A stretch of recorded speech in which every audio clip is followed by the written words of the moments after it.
Salam sejahtera untuk kita semua, Shalom. Saat ini kita telah tiba dalam pembahasan pelajaran sekolah Sabat, Sabat yang ke-13 dalam triwulan pertama ini dari Gereja Masehi Advent Hari ke-7 daerah Misi Sulawesi Tengah. Dan saat ini pelajaran yang ke-13 dengan judul Kasih adalah kegenapan hukum Taurat. Sebelum kita lanjut dalam pembahasan ini, mari kita tunduk kepala dan kita berdoa. Bapa kami di sorga, kami memohon tuntunan kuasa Roh Kudus-Mu, kiranya memberkati kami di saat kami akan mempelajari pelajaran sekolah Sabat. Kiranya kami dimampukan untuk mengerti dan kami boleh hidupkan kehidupan yang berkenan di hadirat-Mu. Terpuji nama Tuhan. Ampuni kami orang berdosa dalam nama Yesus. Amin. Saudara-saudaraku yang kekasih dalam Yesus Kristus, kasih adalah kegenapan hukum Taurat. Apa hubungan kasih dengan hukum Taurat atau hukum Allah? Saudara-saudara, ada seorang anggota majelis jemaat. Dia berkata kepada pendeta ketika menghadapi masalah di jemaat, "Pendeta, kita tidak bisa mengambil keputusan berdasarkan belas kasihan." Saudara-saudara, pendeta ini berpikir, dia ingin tahu apakah pemahaman saudara tersebut tentang hukum Allah.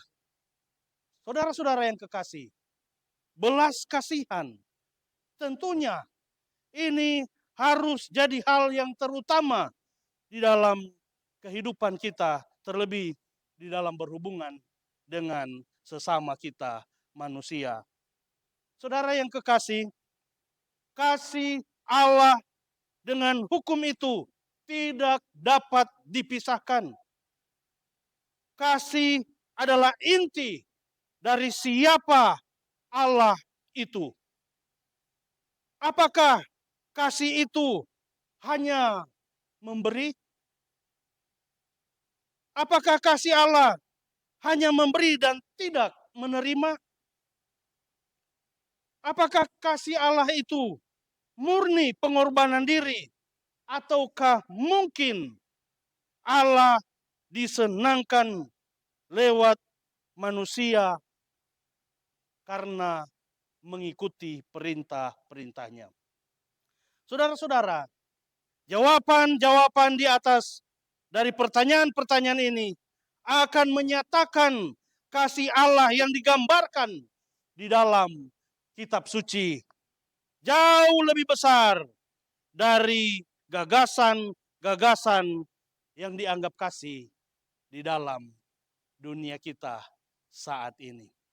Saudaraku yang kekasih, kasih Allah adalah kegenapan hukum Taurat. Roma pasal 13 ayat 8 bagian B. Ayat hafalan kita berbunyi demikian. Tetapi hendaklah kamu saling mengasihi, sebab barang siapa mengasihi sesamanya manusia, ia sudah memenuhi hukum Taurat. Saudara yang kekasih dalam Tuhan kita Yesus Kristus, Roma pasal 8 ayat 10 berbunyi demikian. Kasih tidak berbuat jahat terhadap sesama manusia. Karena itu, kasih adalah penggenapan hukum Taurat. Saudara-saudara, kasih adalah penggenapan hukum Taurat. Saudara yang kekasih dalam Tuhan kita Yesus Kristus, hukum Allah adalah prinsip kerajaannya. Hukum Allah adalah karakter dan tabiat daripada Allah itu sendiri. Saudara, di dalam Matius pasal 22 ayat 37 sampai 40. Kalau kita membaca ayat ini, berbunyi demikian. Kasihilah Tuhan Allahmu dengan segenap hatimu dan dengan segenap jiwamu dan dengan segenap akal budimu. Itulah hukum yang terutama dan hukum yang pertama. Dan hukum yang kedua yang sama dengan itu ialah kasihilah sesamamu manusia seperti dirimu sendiri. Saudara-saudara yang kekasih, ternyata di dalam 10 hukum terbagi 2 bagian. Mengasihi Allah dan mengasihi sesama manusia.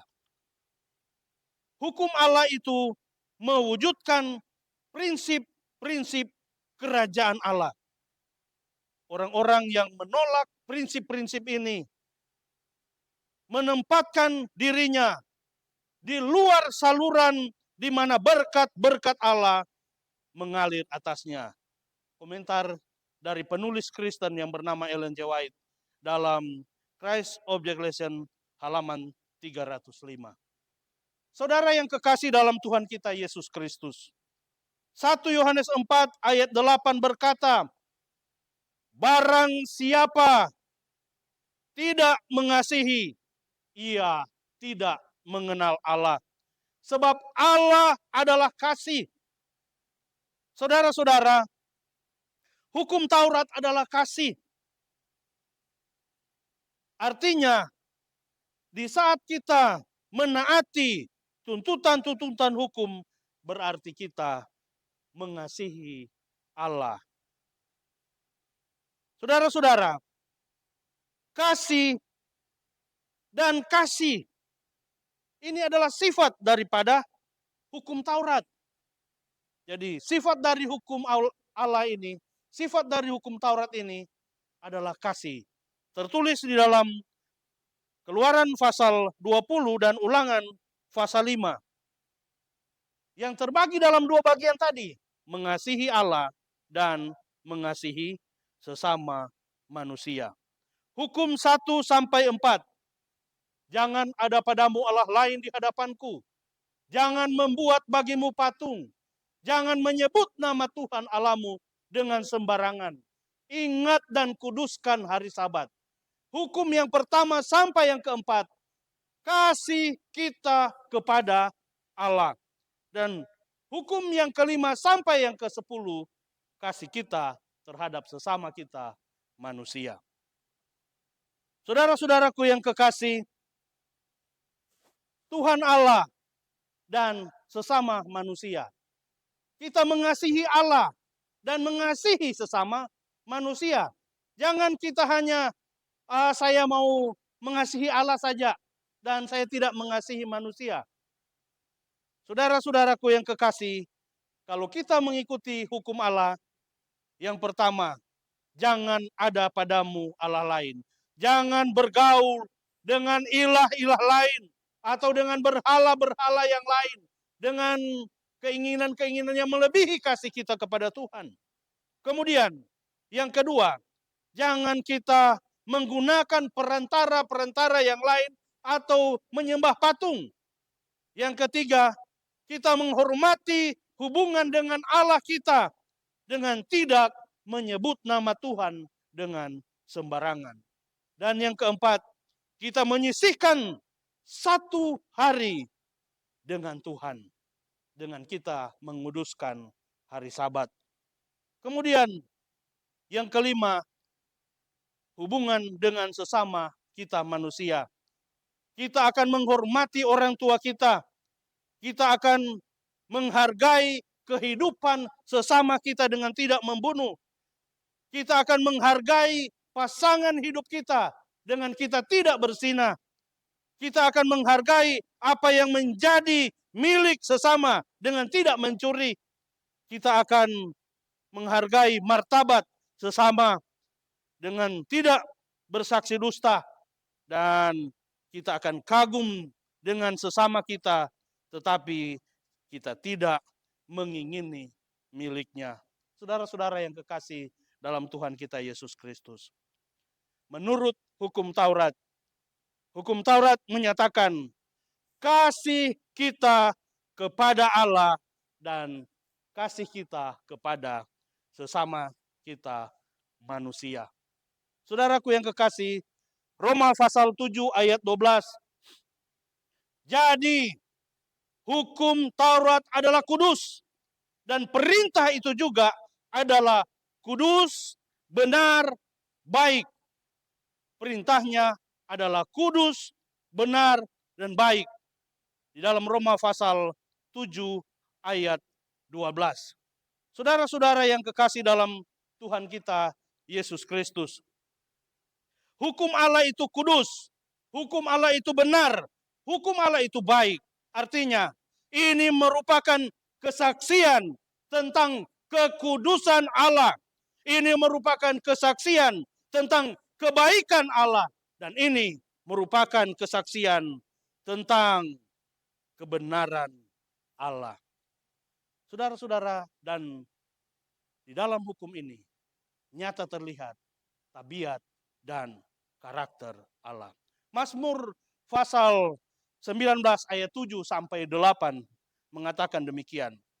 Taurat Tuhan itu sempurna, menyegarkan jiwa.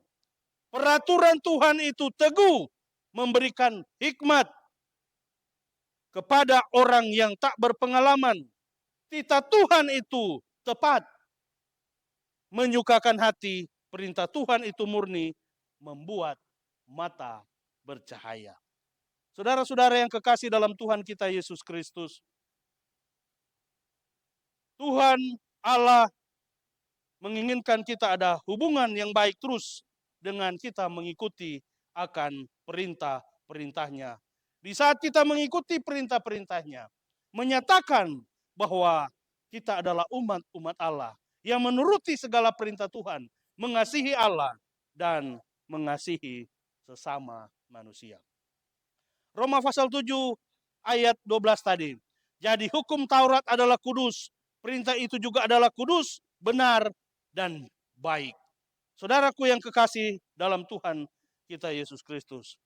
Apakah hukum Taurat sudah dibatalkan? Banyak orang mengatakan, oh hukum sudah dibatalkan ketika Yesus mati di kayu salib. Mari kita selidiki firman Allah. Roma pasal 3 ayat 31, Rasul Paulus dia menulis. Jika demikian, adakah kami membatalkan hukum Taurat karena iman? Sama sekali tidak. Melainkan kami meneguhkannya.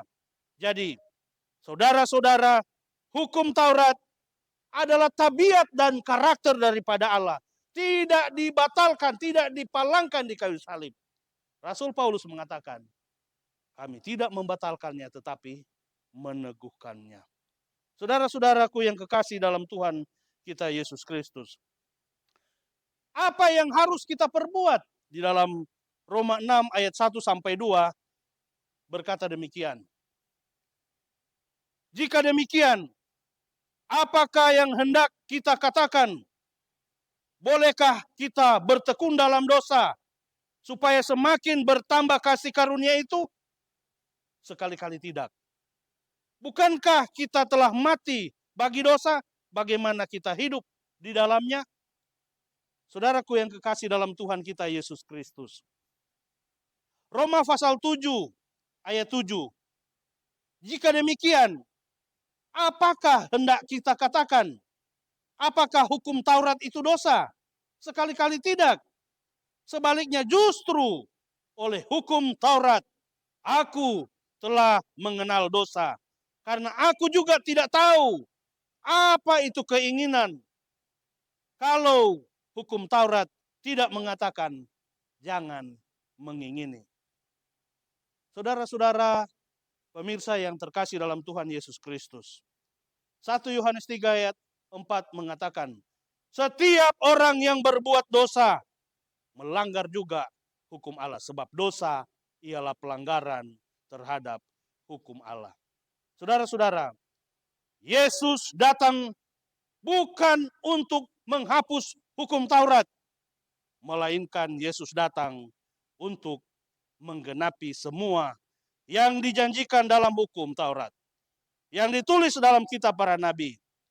Yesus berkata di dalam Matius pasal 5 ayat 17 sampai 18. Selama langit dan bumi tidak lenyap, bahkan satu iota atau satu titik pun tidak akan ditiadakan dari hukum Allah. Saudara-saudara yang terkasih dalam Tuhan kita Yesus Kristus, fungsi daripada hukum Allah, hukum dan kasih karunia. Hukum dan kasih karunia apakah bertentangan? Hukum mengajarkan kita untuk membedakan mana yang baik dan mana yang jahat. Seperti cermin, kita dapat melihat, oh, wajah saya berkeringat, saya harus lap. Ya. Oh, wajah saya ada arang, saya bisa bersihkan dan lain sebagainya. Ini fungsi dari hukum, menyatakan mana yang salah dan mana yang benar. Saudara-saudaraku yang kekasih dalam Tuhan kita Yesus Kristus. Lalu bagaimana dengan kasih karunia? Kasih karunia mengampuni kita ketika kita melanggar hukum dan memampukan kita untuk terus memilih berbuat baik. Amin, saudara. Saudaraku yang kekasih dalam Tuhan kita Yesus Kristus. Di dalam Galatia pasal 3 ayat 24. Jadi hukum Taurat adalah penuntun bagi kita sampai Kristus datang, supaya kita dibenarkan karena iman. Kemudian Ibrani pasal 8 ayat 10. Aku akan menaruh hukumku dalam akal budi mereka dan menuliskannya dalam hati mereka. Maka aku akan menjadi Allah mereka dan mereka akan menjadi umatku. Saudara yang kekasih dalam Tuhan kita Yesus Kristus. Hukum Allah ini ditulis di dalam hati kita. Sehingga kita selalu mengingat mengasihi Allah dan mengasihi sesama kita manusia. Saudaraku yang kekasih, hukum dan kebebasan. Yesaya 56 ayat 6. Dan orang-orang asing yang mengembara, yang menggabungkan diri kepada Tuhan untuk melayani Dia, untuk mengasihi nama Tuhan, untuk menjadi hambanya, semua yang memelihara hari Sabat dan tidak menajiskannya, dan yang berpegang pada perjanjianku, mereka akan kubawa ke gunungku yang kudus dan akan kuberikan kesukaan di rumah doaku.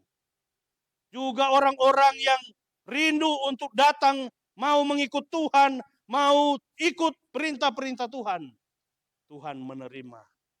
Saudaraku yang kekasih, di dalam Roma pasal 13 ayat 10, kasih itu tidak berbuat jahat terhadap sesama manusia. Karena itu, kasih adalah kegenapan hukum Taurat. Saudara-saudara, hukum dan kebebasan menurut hukum dengan kasih secara aktif kita berbuat baik, keadilan juga kita peduli dengan sesama kita manusia. Yakobus pasal 2 ayat 9.